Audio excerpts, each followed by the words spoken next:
Hi, Pastor Mark Jeske here for Time of Grace. As you get a little older and you have maybe a wider and wider circle of friends, you might have noticed that some Christians don't make very much of a big deal out of having Christmas celebrated at the end of December. Theirs comes later in January.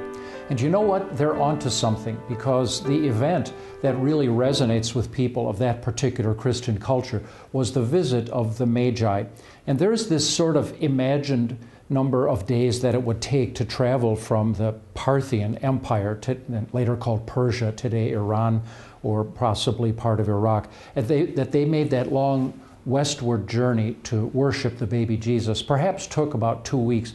So that's where the 12 days of Christmas came along, that there was this gap between the time of the birth of Jesus and the time that these Easterners arrived to worship him.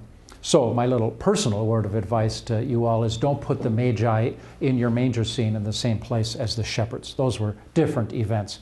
But we've got some really great little songs to kind of celebrate the coming of the wise men, or Magi is actually a better word for them.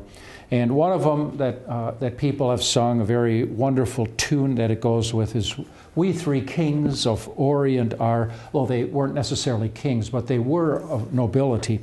"Bearing gifts we traverse afar, field and fountain, moor and mountain, following yonder star. Star of wonder, star of night, star with royal beauty bright, westward leading, still proceeding, guide us to thy perfect light." And that hymn is a little beautiful. Epiphany carol is a great thing to be singing in January, after the 12 days of Christmas are over and the wonderful Epiphany season begins.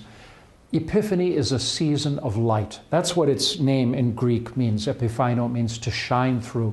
And the glory of Christ shone through his earthly disguise.